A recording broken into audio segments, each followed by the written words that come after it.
House in Baltimore, Washington, DMV thing. As many of you know, I've never had to use for the Washington Redskins, but I am a rather large Capitals fan. I've been staying up late at nights with them, as well as with the Wizards this week, and they're in the mess with Boston right now. And, of course, the Orioles and the Nationals conveniently getting together this week, making it convenient for local beat writers like Chelsea Janes, who covers the Nationals for the Washington Post, up and down the Parkway or 95, however it goes here this week, for these rare matchups between good versus evil in Baltimore versus Washington. Hey, I'll tell you what, that's a heck of a baseball team you're following around down there, Chelsea. I mean, I saw all this coming into this week and said, who is this masked man named Ryan Zimmerman, right? It's been incredible. I mean, he's been kind of what everyone waited for him to be for the last 3 years, and, he's not going to hit this way forever, but it's been, I think, really special for a lot of people to watch him kind of revive himself the way he has. Yeah, we talk about beer league softball numbers around here for home runs. When you're hitting .435 entering a series and they've already run the Kentucky Derby, I start to take a little, get over 100 at bats and you're hitting .450. That's pretty good. I mean, and what's changed with him? I mean, I guess more than anything, just health, right? I mean, he's healthier than he's been, and I guess he really is Mr. National, I mean, after all these years. Yeah, I think it is health. That's what he'll keep saying. I don't think there's been any massive swing tweaks or anything like that. But just, being healthy and all the confidence that brings, having the injuries he had the last few years has really kind of derailed him. Every time he just started to get going, bam, he's on the bench again and has to start from scratch. So I think just having a full spring training, having a month of at-bats has really benefited him. And, he'll say there's not a chip on his shoulder, but I think there's a little added incentive there to sort of prove that he's not, not quite dead yet. You've come along at a really tender point here for the Nationals where you saw all the bad in covering the team 3 years now with Matt Williams and this transition into Dusty Baker. And, anytime there's a new leader and it's really that pronounced and there's that much of a difference, but there clearly was so much talent there. Dusty has been, and I know he was not the first choice. I know they sort of meandered around the Bud Black thing and paying him, that there was a lot of drama involved in that. And if this team ever wins a World Series and you write the book, that'll be, really a seminal moment for the franchise in having Bud Black and them get into a brawl and say, well, we'll go with Dusty Baker. Things have turned out okay with Dusty, though, so far, right? Oh, absolutely. I think it's one of those things, whatever you think of like fate or whatever, I think both Dusty and the Nationals sort of think this was meant to be in some way. It couldn't really have been a better fit, and all the drama that was happening, with that managerial search really dissipated almost immediately. Dusty just wasn't really having it. He just kind of did his thing and didn't worry about all that, and sort of the perfect guy to deal with that kind of situation. And, we'll see what happens this year, and obviously if things, go downhill, maybe everyone's opinion will change, but, I think he's just the right guy at the right time for this team. They needed a hands-off guy who can lay down the law when he needs to, and has the experience to give him a little bit of credibility in the clubhouse, and Dusty kind of meets those criteria as well as anyone you can dream up. He also smoked dope with Jimi Hendrix back in the 60s and 70s, too, which I think is pretty cool. She is Chelsea Janes from the Washington Post. You can follow her journey out on Twitter at Chelsea Janes as well as at the Washington Post. And, you look at the pitching matchups, and we're a month into this thing, and I don't think anybody feels good when we look up and see Jimenez and Miley and, Asher. I'm still learning the names at this point, 2-3 starts into this thing. But when I look up and see Gonzalez, and I know they lost the opener on Monday night, but Gonzalez, Scherzer, Strasburg, I start to say, wow, well, no wonder they're playing 700 ball at this point. It is impressive from a pitching standpoint, and I know the Orioles are waiting on Tillman, and Bundy looks like an is, but when you have three ises taking the ball every 5 days and some other, Rourke and Cole, no slouch either at this point, but to have three sort of kind of number ones, those guys would all be ones for the Orioles.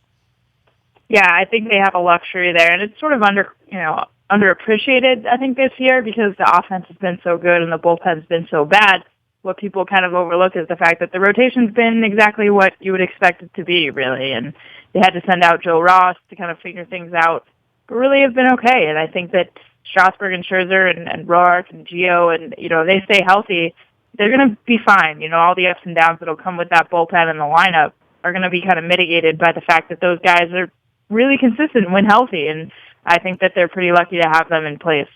I think they're playing 700 ball with this bullpen. If they had a real ball, if they had the Orioles bullpen, I mean, even without Britton, they might be playing 800 ball. Those guys going 6, 7, 8 innings, and then everybody's just sort of praying for how you get the last 6, 7, 8 outs, right? Yeah, it's actually incredible to, think of the way this team has won and just the shambles that their bullpen's in. It's unbelievable. I mean, Matt Albers was their best choice to close the other night. Matt Albers was not on the opening day roster, and so it's pretty stunning, really. And I think, I just think that they're going to have to figure it out, and they're buying themselves time to do it. And you expect a lot of those guys to pitch better just based on track records. But for now, it's been pretty stunning what they've been able to achieve, given how kind of incomprehensibly ineffective that bullpen's been. Any hope, in your mind? I mean, certainly in Matt Albers, if he's the solution, I'm wondering what the problem is. But, clearly going into the organization over the next 60, 90 days, looking for help with some of these struggling teams. I mean, we're going to see the Royals this weekend out in Kansas City. Hell of a bullpen, but they're not going anywhere. There's going to be some selling off, and I don't know that, July 31st is going to necessarily be that day. I think some stuff's going to happen between now and then for a lot of teams looking to fortify and sort of, bottom feed off of these bad teams and trying to cherry pick rosters at every level. But for the Nationals, it's going to be about bullpen and the Adam Eaton acquisition and giving up, some of the key pieces on the farm to acquire him. I know that's a tragedy in progress for the Nationals, but they've got to get help in the bullpen. I don't think it's there for them.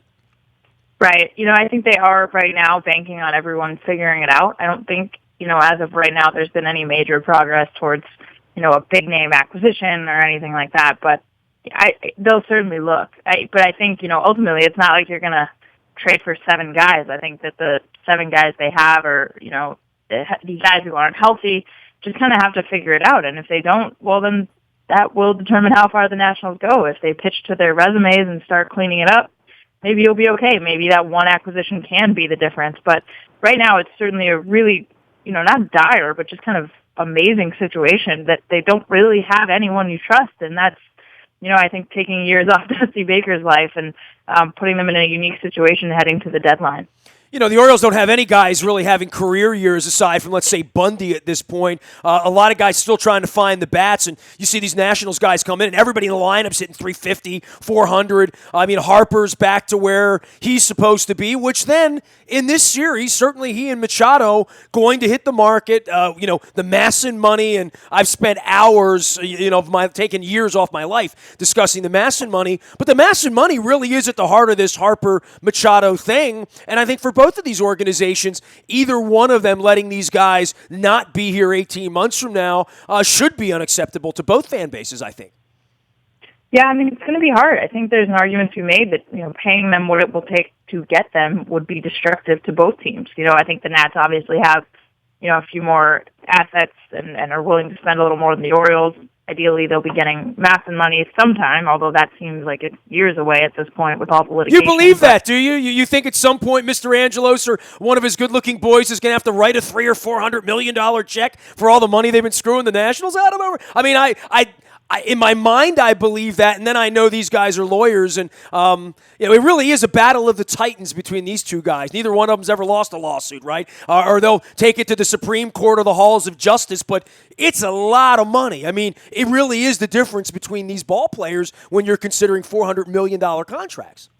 Absolutely. And, it's hard to tell. I mean, I think they're so far away from it, at least it feels like a resolution that you really can't say for sure, but I think that the Nationals have certainly banked on getting that money, and I think that they expect to get something. I don't know whether it's 300 or 400 million, but I think that is part of their plans as they assess their payroll moving forward. So it'll be interesting, but I think either way, if you have to pay, 40 something million for one of those guys, a season, that really cripples your ability to do other things, and it's a decision you're going to have to weigh. Are you willing to pay somebody 40% of your payroll, and dedicate that to one guy? And it's like you said, fans will probably be upset in the short term, but maybe when they look long term, you'd be able to see why financially it makes as much, if not more, sense to maybe let some of those guys go. But the Nationals have been good in the marketplace, bringing in players. I mean, even allegedly overpaying Jason Worth, who appears to be worth every penny of it at this point, and is having another sort of bounce back year. I mean, there's no hole in that lineup, and Murphy's been the best acquisition, I would think, and the Mets just gave him away. There's a guy really blossoming toward the end of his career, right? Right, absolutely. I mean, that's been kind of the steal of the Nats, the last 3 years. I mean, to find Daniel Murphy at that price after they tried to trade for Brandon Phillips, after, they wanted Ben Zobrist, that, you can't even really argue that either of those two guys would be even as close to as valuable as Murphy's been. So, they got lucky there. I think they'd tell you they got lucky, but they've done a good job getting lucky on the marketplace and avoiding disaster with big deals or guys they bid on. And, they're definitely going to need to continue that, particularly if Harper goes elsewhere, and they're going to have to find some power on the market in the years to come. As much as Mr. Angelos never thought there would be a team in D.C. running around down there and competing with him and making him incredibly rich through the course of that deal over 12 years, I think over the last 7 or 8 years, most Orioles fans would have said, Matt Wieters is never going to wear a Nationals hat. And, you live long enough, you hang around long enough. Certainly, he has been a nice addition there as well. I was always a Wieters fan here, but we always felt like from the draft point with him that there was always this next level, that next year was going to be the year he has his Daniel Murphy year and hits 320 and hits 28 bombs and becomes that incredible offensive force. He's never been that, but what he is right now looks to be a guy that's going to hit 20 home runs and hit 275 and get on base and call a nice game for a bunch of very, very good pitchers there. I mean, as much as anything, he was always thought to, and beloved by Buck to be an incredible handler of pitchers, even when he had a rocket for an arm and knocking off base runners. But to have a calming kind of guy like him come into the organization, that's a nice get for the Nationals this offseason. Yeah, it is. And they don't need him to have that breakout year. He doesn't need to be that guy in that lineup because they're just so deep. So, I think for what they are, he's a great fit. And like you said, he's going to be an upgrade, game calling wise for some veteran pitchers that really know what they're talking about. And I think they've already seen the benefits of that and will continue to. But, if you sign Matt Wieters hoping he's going to go 300 with 30 homers, you're probably not going to get that, which I think is part of why his market diminished. But the Nats didn't need that, and they don't need that. And, whatever he gives them offensively will probably be plenty.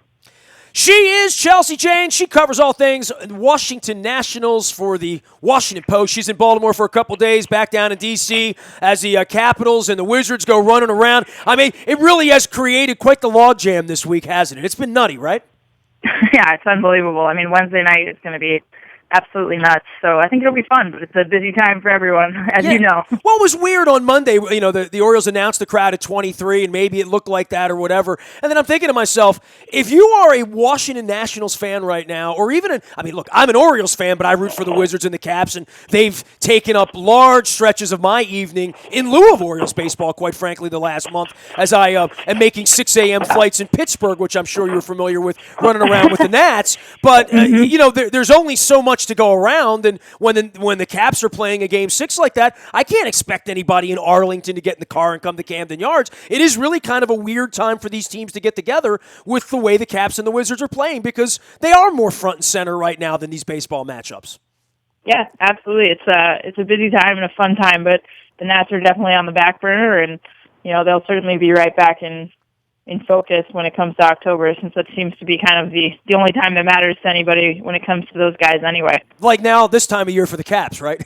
Exactly. Shel, it's great to hear from you, and good catching up with you, and hope these Orioles National Series continue to provide some good fodder for everybody up and down the freeway. Great having you on. Yeah, thanks for having me. You got it, Chelsea Jane. She is Chelsea_Janes out on Twitter as well as at the Washington Post. You can follow her. Tens of thousands do for all things Natitude. The Nats up here for a couple, then we go down there for a couple. Whoo, this Capitals thing, the Wizards thing, the Kentucky Derby, and now into the Preakness and the backside of the NFL draft. It has been like hydrate, rest, and towel off around here for sports. You can find me anywhere the internet is served. We're out in the Bay at Toyota.com Audio Vault talking about all of these issues all the time, including at AM 1570 here at WNST.net. Our morning newspaper appears each and every morning at 7 a.m. in your email inbox. That's all brought to you by our friends at Planet Fitness and PlanetFitness.com. WNST.com. It's still $10 a month to get in the best shape of your life there. Last but never least, any breaking news with the Orioles sending guys up, down. It's all brought to you by our friends at Coons Ford of Security Boulevard. It is the WNST tech service. That's also free, and you can sign up on our website for that. I am a very available individual, just like Mr. Angelo's. Nasty at WNST.net reaches me. Facebook, Twitter, LinkedIn, Snapchat, Instagram, streaming live on our Facebook, as well as our YouTube WNSTV channel. And right on those road trips to Nashville, to Green Bay, to London, they're all on sale right now under the Road Trips tab up on our website. Whoo! We are WNST.net, AM 1570 and WNST Towson, Baltimore, and we never stop talking Baltimore sports.